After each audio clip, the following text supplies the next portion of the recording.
السلام علیکم class 7، this is your Urdu class آج میں آپ لوگوں کو اردو کا تفہیم کا سیکشن کرواؤں گی جو آپ کا ورک شیٹ پیڈ کے اوپر دیا ہوا ہے میقات اول کے اندر page number 14۔ Open your worksheet pad on page number 14۔ یہاں آپ کو تفہیم نظر آ رہی ہے، میں یہ تفہیم پڑھ رہی ہوں، سمجھا رہی ہوں۔ آپ اس کے اندر جو اس سے متعلق کوشچن آنسرز ہیں وہ کیجیے گا، وہ سالو کیجیے گا، ٹھیک ہے۔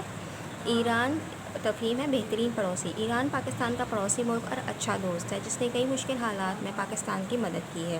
ایران کا پورا نام اسلامی جمہوریہ ایران ہے۔ اس کا پرانا نام پارس ہے اور جسے عربی میں فارس کہا جاتا ہے۔ لفظ ایران کے معنی ہے آریاؤں کی زمین۔ ایران کی سرکاری اور قومی زبان فارسی ہے۔ یہاں کا سکہ یعنی کرنسی ایرانی ریال ہے۔ ایران کی سرحدیں پاکستان کے علاوہ آرمینیا، آذربائیجان، ترکمانستان، افغانستان، ترکی اور عراق سے ملتی ہیں۔ ایران کی تہذیب کا شمار دنیا کی قدیم ترین تہذیبوں میں ہوتا ہے۔ ایران کے بادشاہ خسرو پرویز کو نبی کریم صلی اللہ علیہ وسلم نے اسلام قبول کرنے کی دعوت نامہ بھیجا تھا، لیکن اس نے اسلام قبول نہ کیا۔ یہاں پر آپ کو یہ سمجھ میں آ رہا ہے کہ جیسا میں شاید آپ لوگوں نے پڑھا ہو، میں نے آپ کو فرما رواؤں کے خطوط پڑھوائے تھے، اس کے اندر آپ نے شاید آپ کو یاد ہو ایک خسرو پرویز تھا جس نے اسلام قبول نہیں کیا تھا، یاد ہے نا آپ لوگوں کو؟ یہ وہی خسرو پرویز تھا جو ایران کا حاکم تھا اس وقت، جس کو ہمارے پیارے نبی نے اسلام کی دعوت بھی دی تھی۔ اس کے آگے نیکسٹ والا میں مسلمانوں کے اصولوں سے متاثر ہو کر اہل فارس نے دھیرے دھیرے اسلام قبول کر لیا، ٹھیک ہے۔ اس سے پہلے وہاں کون سا نظام رائج تھا؟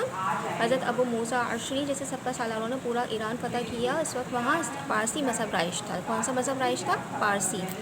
تہران اسلامی جمہوریہ ایران کا دارالحکومت ہے۔ یہ مشرق وسطیٰ کے سب سے بڑا اور دنیا میں 16واں بڑا شہر ہے، یعنی مشرق وسطیٰ کا سب سے بڑا شہر ہے، اور ورلڈ رینکنگ میں کون سا نمبر آتا ہے اس کا؟ 60۔ فروخت تجارت و فروغ، یعنی تجارت و فروغ اس کا اہم ترین مرکز ہے۔ اصفہان بھی ایران کا ایک بڑا شہر ہے۔ اس شہر میں اسلامی طرز تعمیر کے بے شمار نمونے ملتے ہیں، مساجد وغیرہ، میوزیمز وغیرہ وہاں اصفہان میں آپ کو نظر آئیں گے۔ عروج کے دور میں اسے اصفہان نصف جہان بھی کہا جاتا تھا۔ فارسی کے مشہور شاعر شیخ سعدی اور حافظ شیرازی کا تعلق بھی ایران سے ہے، ٹھیک ہے۔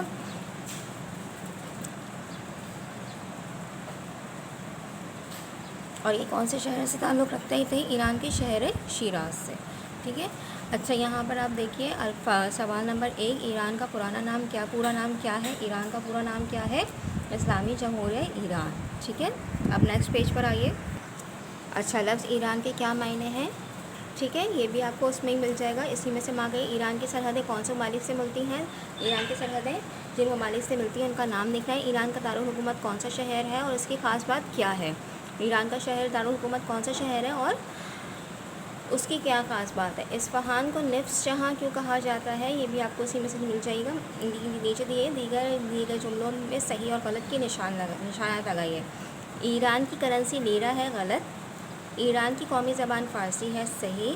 ایران کے بادشاہ خسرو پرویز نے دعوت اسلام قبول کی تھی یا نہیں کی تھی؟ آپ کو اچھی طرح پتہ ہے، اس کے آگے ٹک کر دیجیے گا۔ ایران مشرق وسطیٰ کا 16واں بڑا ملک ہے، ملک نہیں شہر۔ ایران کی تہذیب کا شمار دنیا کی قدیم ترین تہذیبوں میں کیا جاتا ہے، صحیح، ٹھیک ہے۔ یہاں تک آپ سب کو کمپلیٹ کر کے لے کر آنا ہے۔ اس کے نیچے والی ایکسرسائز دیکھیے، اردو آپ یہ انگلش آپ گوگل پہ سرچ کر سکتے ہیں اگر آپ چاہیں۔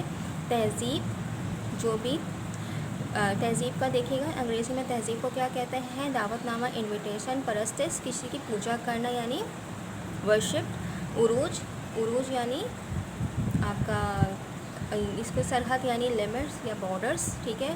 رائج یعنی قائم ہونا، ٹھیک ہے۔ یہ سارے انگریزی ورڈز ہیں، اس کے آپ یا تو آپ گوگل پہ سرچ کر سکتے ہیں، ڈکشنری میں سرچ کر سکتے ہیں، انگلش ٹو اردو، یہ میننگس آپ کو کمپلیٹ کرنے ہیں، یہ کوشچن کرنا ہے آپ نے، ٹھیک ہے۔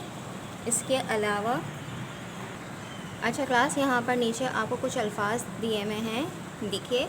کہ، اگر، مگر، جب، تو، کیونکہ، چونکہ، جو، لہٰذا، جو کچھ، جس نے، جیسے، جو ہی، یا، ٹھیک ہے۔ یہ آپ نے سینٹنسز کمپلیٹ کرنے ہیں مناسب حرف ربط مطلب تعلق بنانے والے الفاظ، یعنی جو جملے کو آپس میں، جیسے کنجکشن کے معنی آپ جیسے اردو میں انگلش میں کنجکشنز کہتے ہیں، اس میں حرف ربط ٹھیک ہے، آپس میں جوڑنے یا تعلق بنانے کے لیے جو چھوٹے چھوٹے حروف استعمال ہوتے ہیں ان کو حروف ربط کہتے ہیں. ان کے بغیر سینٹینس کا کوئی میننگ نہیں ہوتا. اگر آپ ان کو نہ لگائیں گے بیچ میں تو دو سینٹینسز آپس میں جوائن نہیں ہو سکتے. ٹھیک ہے. ایک چھوٹا سا لڑکا تھا جو یتیم تھا. ٹھیک ہے. اس نے بتایا وہاں ڈیش وہاں ایک جھیل ہے. اس نے بتایا کہ وہاں ایک جھیل ہے. ذمہ دار تھا ڈیش وہ سب سے بڑا تھا. ذمہ دار تھا کیونکہ وہ سب سے بڑا تھا. سارا ڈیش چلی گئی تھی. ڈیش سلیم نہیں گیا تھا. ٹھیک ہے. اب آپ یہاں سے لے کر یہ کتنے دیے ہوئے ہیں آپ کو کلاس، جیسے آپ لاسٹ کے بھی دیکھ سکتے ہیں. وہ درست نہیں ڈیش تم نے دیکھا، وہ درست نہیں جیسے کہ تم نے دیکھا. چور بھاگ گیا مگر سپاہی نہ پہنچا. ٹھیک ہے. چور بھاگ گیا جب سپاہی پہنچا، یعنی جب سپاہی پہنچا اس سے پہلے چور بھاگ گیا. ندیم ذہین ہے ڈیش محنت نہیں کرتا. ندیم ذہین ہے. ٹھیک ہے. اس کے آگے آپ دیکھیے گا یہ آپ کے کتنے دیے ہوئے، یہ آپ کے 15 دیے ہوئے. آپ نے یہ 15 کمپلیٹ کر لیں. اوپر والا دیکھ لیجیے. ایک اور دفعہ بتا دیتی ہوں. یہ وہی شخص ہے ڈیش کل گھر آیا تھا. یہ وہی شخص ہے جو کل گھر آیا تھا. ٹھیک ہے. ٹھیک ہے. وہ ذمہ دار، یہ اس نے دوڑ تو خوب لگائی ڈیش وہ پہنچ نہ سکا. اس نے دوڑ تو خوب لگائی لیکن وہ مگر وہ پہنچ نہ سکا. ٹھیک ہے. لیکن بھی آ سکتا ہے اور مگر بھی آ سکتا ہے اس میں. ٹھیک ہے. یہاں آپ کا ورک شیٹ پیڈ کا کام فی الحال ختم ہوتا ہے. یہ ورک شیٹ پیڈ کا کام مکمل کیجیے گا. انشاءاللہ جب چیکنگ ہوگی تو یہ آپ کے ورک شیٹ پیڈ کے یہ پیجز چیک کیے جائیں گے. اوکے. اللہ حافظ.